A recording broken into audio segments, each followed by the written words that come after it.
विद्यावन्तं यशस्वन्तं लक्ष्मीवन्तं जनं कुरु रूपम देहि जयम देहि यशो देहि द्विषो देहि। जय माता दी। सादर नमस्कार। जय माँ कालका, जय माँ वैष्णो। आज वैष्णो देवी के भवन से मैं आपको एक बहुत ही रोचक स्टोरी सुनाने जा रही हूँ। वो स्टोरी मैंने भी व्हाट्सएप ग्रुप में अपने पढ़ी थी और वो मुझे बहुत अच्छी लगी और मैं ये चाहती थी कि मैं आप सब लोगों के साथ इस स्टोरी को शेयर करूं। ये स्टोरी एक नर्तकी की है। एक नर्तकी, उसने अपने एक दोहे से कैसे पूरे लोगों का जीवन बदल के रख दिया। एक राजा था जो बहुत ही वृद्ध हो गया था और उस राजा ने अपने राज्य में एक उत्सव किया। उस उत्सव में उसने आसपास के सभी राजाओं को बुलाया, अपने फ्रेंड्स को बुलाया।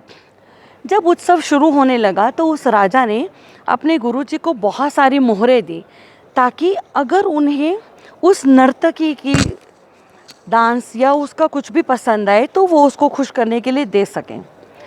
लेकिन हुआ क्या, जब वो नर्तकी उस नर्तकी को नाचते नाचते बोर हो गई। उसने देखा कि उसका तबले वाला जो है उसको नींद के झोंके आने लगे। तो ध्यान से सुनिएगा, उस नर्तकी ने एक दोहा पढ़ा। बहु बीती थोड़ी रही, पल पल गए बिताए, एक पल के कार्य में क्यों कलंक लग जाए। जैसे ही तबले वाले ने ये सुना, उसने तुरंत जग करके तबला बजाना शुरू कर दिया। तब उस नर्तकी ने इस दोहे को एक बारी और दोहराया। जैसे ही गुरुजी ने इस दोहे को सुना, उन्होंने सारी की सारी अपनी मोहरें उस नर्तकी को दे दी। उस नर्तकी ने इस दोहे को एक बारी फिर से दोहराया। जैसे ही उसने इस दोहे को दोहराया, वहाँ राजा की जो राजकुमारी थी उसने अपना 9 लखा हार उस नर्तकी को दे दिया।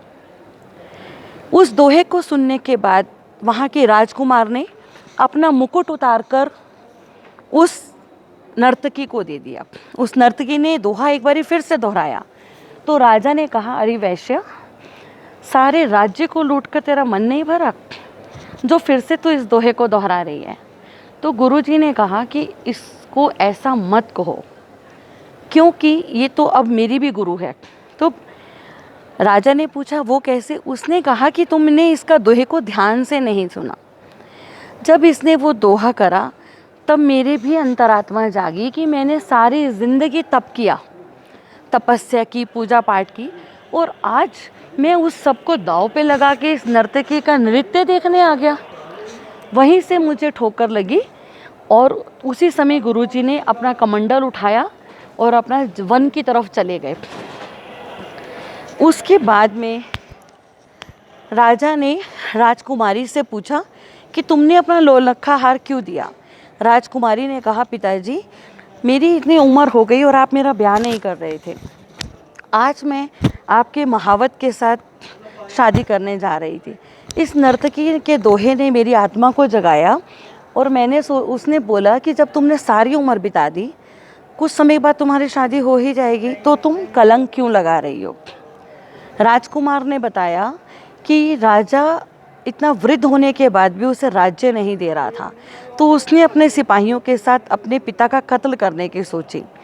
तो नर्तकी के दोहे से उसको ये पता चला कि आज नहीं तो कल राज्य तो मुझे ही मिलेगा, तो मैं अपने पिता को मारकर इस कलंक को क्यों लूँ।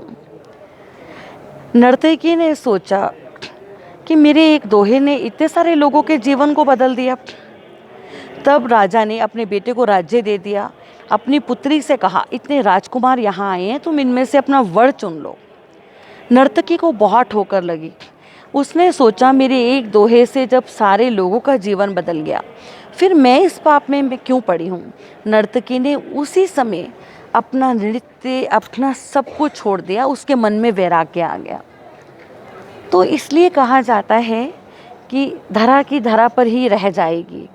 जब भी हमारे को कोई कुछ गलत कहता है तो हमें आग बबूला नहीं होना, और जब कोई हमारी प्रशंसा करता है तो हमें उसमें बह नहीं जाना। इंसान को अपने समय का ध्यान रखना चाहिए। मुझे सुनने के लिए बहुत बहुत धन्यवाद।